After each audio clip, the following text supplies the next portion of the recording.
Di dalam ruang sidang Pengadilan Negeri Jakarta Pusat yang pengap dan penuh sesak, Andi berdiri gemetar dengan tangan dingin berkeringat saat pengacara pembela berteriak lantang, "Bagaimana kita bisa percaya kesaksian seorang seperti dia? Seorang homoseksual yang jelas-jelas memprovokasi dengan gaya hidupnya yang menyimpang di negeri ini."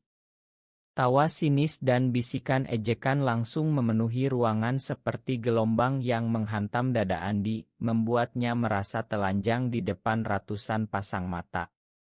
Usianya baru 19 tahun, tapi hari ini dia merasa seperti anak kecil yang kehilangan segalanya, bukan karena kasus penyerangan yang dialaminya, melainkan karena siapa dirinya yang selama ini dia coba sembunyikan dari dunia yang tak pernah menerima. Andi lahir dan besar di sebuah kampung padat di pinggiran Jakarta Selatan, di mana masjid selalu mengumandangkan an 5 kali sehari dan tetangga saling tahu urusan satu sama lain. Ayahnya, seorang pegawai negeri yang taat, meninggalkan keluarga saat Andi berusia 10 tahun karena masalah yang tak bisa dijelaskan, meninggalkan ibunya yang bekerja sebagai guru untuk membesarkan dia sendirian. Andi kecil selalu pendiam, lebih suka menggambar di buku catatan daripada bermain bola dengan anak laki-laki lain. Saat remaja, perasaannya mulai berubah. Dia menyadari tatapannya pada teman sekelas cowok lebih dari sekadar persahabatan. Malam-malam dia menangis diam-diam di kamar kecilnya, bertanya pada Tuhan mengapa dia berbeda di tengah masyarakat yang menganggap hal seperti ini sebagai dosa besar. Ibu Andi, Bu Siti, tahu tapi tak pernah bicara terbuka. Dia hanya memeluk anaknya lebih erat setiap kali Andi pulang dengan mata merah. Saat SMA, Andi bertemu Rian, cowok berusia 21 tahun yang kuliah di universitas swasta di Jakarta. Rian berasal dari keluarga lebih terbuka di Bandung, bekerja paruh waktu sebagai barista di kai kecil dekat kampus. Pertemuan pertama mereka di sebuah acara seni kampus, Andi memamerkan lukisannya tentang kesepian kota besar. Rian mendekat dan berkata, "Lukisanmu seperti bicara tentang aku juga." Dari situ, persahabatan berubah jadi sesuatu yang lebih dalam. Mereka bertemu diam-diam di taman-taman sepi atau kai kecil, berpegangan tangan di bawah meja, berbagi mimpi tentang masa depan di mana mereka tak perlu sembunyi. Rian selalu bilang, "Kita bukan salah, Andi. Kita hanya mencintai dengan cara kita sendiri." Tapi Andi selalu takut. Berita tentang raya tempat-tempat di Jakarta sering membuatnya gelisah. Persahabatan Andi dengan Budi, teman sekolahnya yang strike, juga jadi penyangga. Budi tahu rahasia Andi sejak kelas 2 SMA dan meski awalnya kaget, dia tetap setia. "Lo tetap sahabat gue, bro," kata Budi suatu malam saat mereka nongkrong di warung kopi pinggir jalan. Tapi tekanan dari keluarga besar makin berat. Paman Andi, Pak Hadi, seorang ustadz kecil di masjid kampung, sering berkhotbah tentang penyakit masyarakat modern dan diam-diam curiga pada Andi. "Anak laki-laki harus tegas, jangan lembut seperti perempuan," katanya suatu hari saat keluarga berkumpul. Andi hanya diam, hatinya teriris. Puncaknya datang pada suatu malam di Taman Suropati. Andi dan Rian sedang duduk di bangku taman, berbicara pelan tentang rencana liburan ke Bali suatu hari.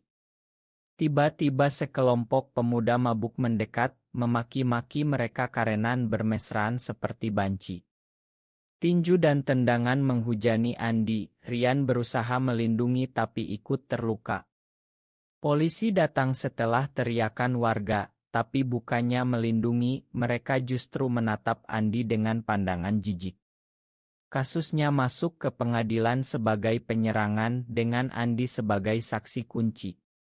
Tapi di persidangan, pengacara pembela para pelaku membalikan segalanya, menggunakan orientasi Andi sebagai senjata untuk mengatakan bahwa Andi memprovokasi dengan keberadaannya.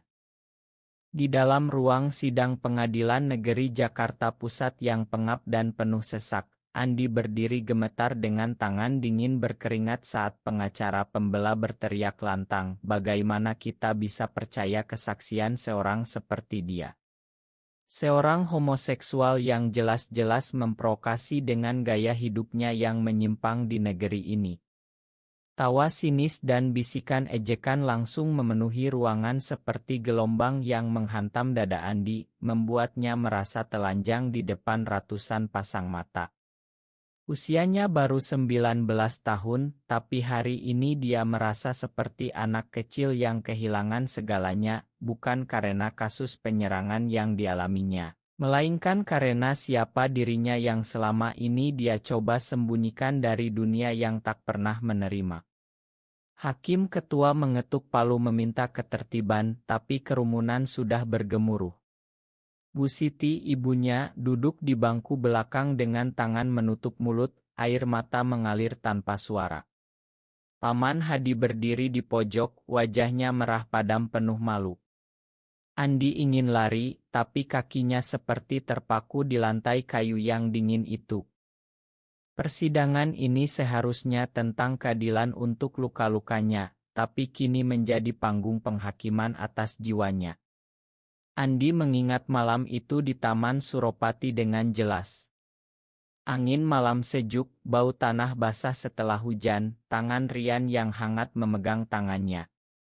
Mereka hanya berbicara, tidak lebih.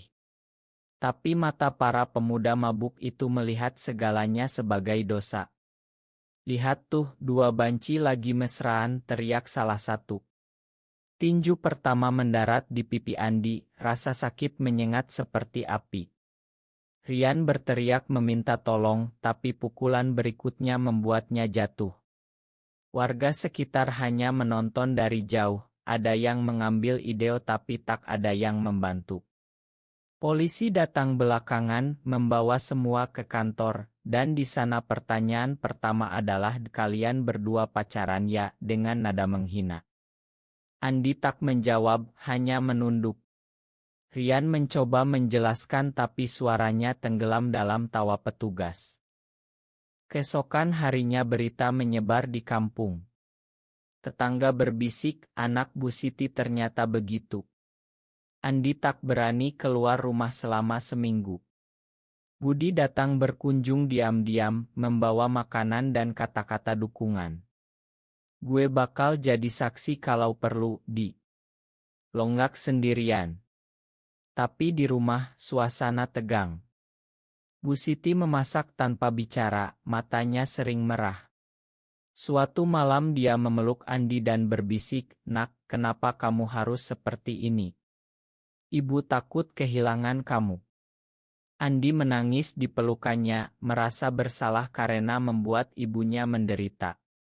Paman Hadi datang keesokan paginya, membawa Al-Quran dan ceramah panjang tentang dosa lu. "Kamu harus tobat, Andi. Ini ujian dari Allah." Andi mendengarkan tapi dalam hati dia bertanya, apakah cinta yang tulus bisa disebut dosa? Saat sidang pertama, Andi sudah gugup. Dia duduk di bangku saksi dengan baju kemeja putih yang dipinjam dari Budi, tangannya saling meremas. Jaksa penuntut umum, seorang pria paruh baya bernama Pak Budi Santoso dengan jas hitam rapi dan ekspresi tegas, memperhatikannya dari kursi jaksa. Andi tak tahu bahwa pria itu menyimpan rahasia besar. Pemeriksaan saksi dimulai normal. Andi menceritakan kronologi penyerangan dengan suara pelan tapi jelas. Tapi saat giliran pengacara pembela, semuanya berubah. "Apakah benar saksi sering berkeliaran malam dengan pria lain di taman-taman umum?" tanya pengacara dengan senyum licik. Andi mengangguk pelan. "Dan apakah saksi memiliki hubungan khusus dengan korban lain?" Rian Pratama. Ruangan langsung riuh. Seseorang berteriak "Kubanci" dari belakang. Andi merasa dunia berputar. Malam setelah sidang itu, Andi pulang dengan hati hancur. Rian menunggu di depan rumah dengan topi menutupi wajah, memeluknya erat di gang gelap. Kita bisa lewati ini, Andi. Aku di sini. Pelukan itu hangat, penuh janji tanpa kata. Mereka duduk di teras kecil, berbicara hingga larut. Rian bercerita tentang keluarganya di Bandung yang sudah menerima dia sejak SMA, bagaimana dia belajar mencintai diri sendiri. Andi iri tapi juga terinspirasi. Aku mau jadi seperti kamu, Ri. Berani. Budi juga datang membawa rokok dan cerita konyol untuk menghibur. Lo berdua lucu banget seperti sinetron. Tapi gue dukung Ul. Tawa mereka kecil, tapi setidaknya ada cahaya di tengah gelap. Tapi tekanan tak berhenti. Di kampus, teman-teman Andi mulai menjauh. Dosen auritnya memanggilnya ke ruangan dan berkata pelan, Andi, hati-hati dengan pilihan hidupmu. Di Indonesia ini tidak mudah. Andi mengangguk, tapi dalam hati dia marah. Mengapa harus hati-hati hanya karena mencintai? Malam itu dia menulis di buku hariannya, aku bukan penyakit. Aku hanya manusia yang ingin dicintai. Ibu Andi mulai pergi ke pengajian lebih sering, pulang dengan mata penuh doa. Paman Hadi mengirim pesan panjang di wa keluarga, meminta Andi dikoreksi. Andi merasa terkoyak di antara cinta keluarga dan kebenaran dirinya. Sidang kedua semakin panas. Andi duduk di kursi saksi lagi, kali ini dengan dada sesak. Pengacara pembela membawa bukti oto-oto lama dari ponsel yang entah bagaimana bocor. Oto Andi dan Rian berpegangan tangan di kai. Lihat, Yang Mulia, ini bukti saksi bukan korban biasa. Dia menjalani gaya hidup yang bertentangan dengan norma masyarakat Indonesia yang berlandaskan Pancasila dan agama. Ruangan bergemuruh lagi. Bu Siti menangis terseduh, Paman Hadi berdiri dan keluar ruangan dengan marah. Andi merasa seperti sedang dieksekusi di depan umum. Pak Budi Santoso, jaksa itu mengangkat tangan meminta izin bicara. Yang Mulia, ini bukan sidang moral. Ini sidang penyerangan. Orientasi seksual saksi tidak relevan. Suaranya tenang tapi tegas, membuat Andi menoleh sekilas. Ada sesuatu di mata jaksa itu, seperti kenangan lama. Setelah sidang, Andi bertemu Rian di sebuah masjid kecil dekat pengadilan, tempat sepi untuk berbicara. Rian memegang tangannya di bawah meja sajadah. Mereka tak bisa mengubah siapa kita, Andi. Cinta kita lebih kuat dari itu. Mereka berdoa bersama dalam diam, bukan untuk berubah, tapi untuk kekuatan. Pulang ke rumah, Bu Siti menunggu dengan teh hangat. Nak, ibu tak mengerti semuanya, tapi ibu cinta kamu apa adanya. Kata-kata itu seperti obat, meski masih ada keraguan di matanya. Budi datang malam harinya, membawa berita bahwa media lokal mulai memberitakan kasus dengan judul sensasional, saksi penyerangan ternyata gay. Andi tak tidur malam itu, memandang langit-langit kamar sambil memikirkan masa kecilnya, ayah yang pergi, dan mimpi sederhana untuk hidup bebas. Persidangan berlanjut ke minggu ketiga. Kali ini saksi dari pihak pelaku dihadirkan, tetangga yang mengaku melihat perilaku tidak senonoh. Cerita mereka dibesar-besarkan, membuat Andi terlihat seperti penjahat. Saat gilirannya memberi keterangan ulang, suara Andi hampir hilang. Saya hanya ingin adil, Yang Mulia. Saya tak memprovokasi siapapun. Hakim mengangguk pelan, tapi kerumunan tetap tak puas. Di luar ruangan, reporter mengejarnya dengan pertanyaan. Andi, apa benar kamu gay? Bagaimana keluarga menerima? Andi lari ke mobil Budi yang sudah menunggu. Di dalam mobil, dia menangis. Kenapa harus seperti ini, Bud? Kenapa aku harus lahir begini? Rian menelepon malam itu dari kosannya. Besok aku datang ke sidang jadi saksi pendukung. Kita hadapi bersama. Andi tersenyum lemah. Pertemuan mereka di kai kecil keesokan pagi penuh pelukan diam. Rian mencium keningnya pelan. Aku bangga sama kamu, Andi. Kamu berani. Kata-kata itu memberi kekuatan. Di sidang saat Rian bersaksi, ruangan hening. Dia menceritakan malam penyerangan dengan detail, suaranya tegar. Pengacara pembela mencoba memojokkannya juga, tapi Rian tak goyah. Cinta bukan provokasi. Kekerasanlah yang salah. Aplaus kecil dari beberapa penonton, tapi mayoritas tetap diam. Tapi malam setelah itu bencana kecil datang. Paman Hadi datang ke rumah dengan beberapa tetangga, meminta Andi diusir sementara untuk tobat. Bu Siti menolak tegas, dia anak saya. Kalian tak boleh campur. Pertengkaran meledak, Andi menyaksikan dari kamar dengan hati hancur. Budi datang menjemputnya, membawanya menginap di kosannya. Di sana Andi cerita panjang tentang ayah yang hilang. Mungkin ayah pergi karena malu sama aku, Bud.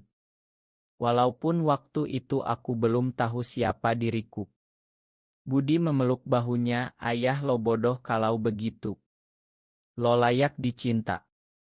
Sidang memasuki babak penutup. Andi duduk di bangku dengan tubuh lelah tapi pikiran lebih jernih. Pak Budi Santoso, jaksa penuntut, mulai menyusun tuntutan dengan suara mantap.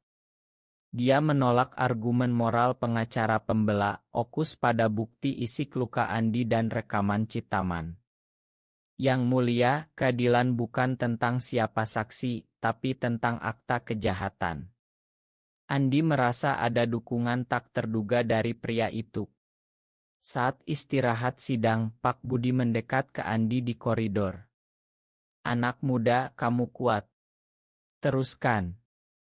Matanya penuh arti, tapi Andi tak paham.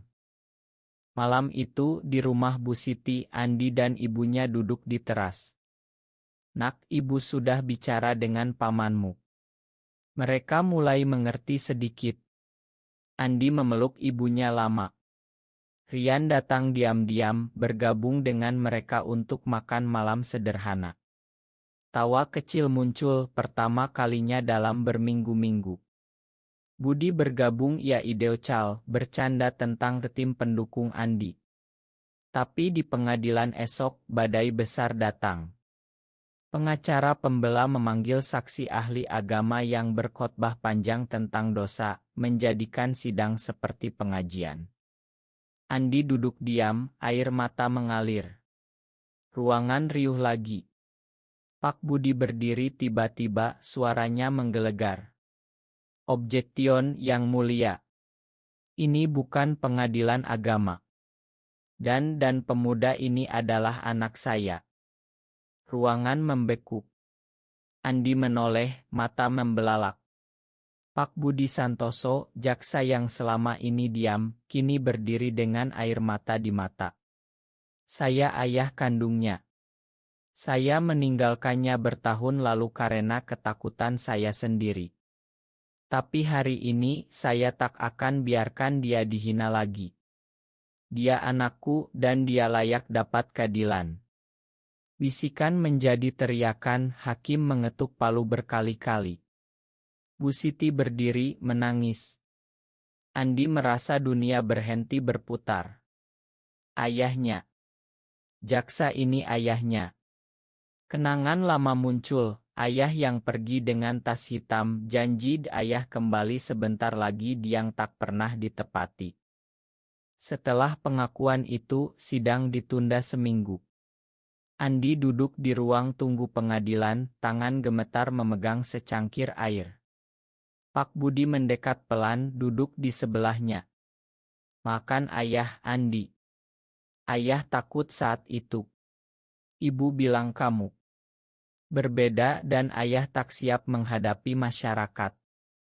Ayah naik jabatan, pindah kota, tapi tak pernah lupa kamu. Suara Pak Budi pecah. Andi tak bicara, air mata jatuh.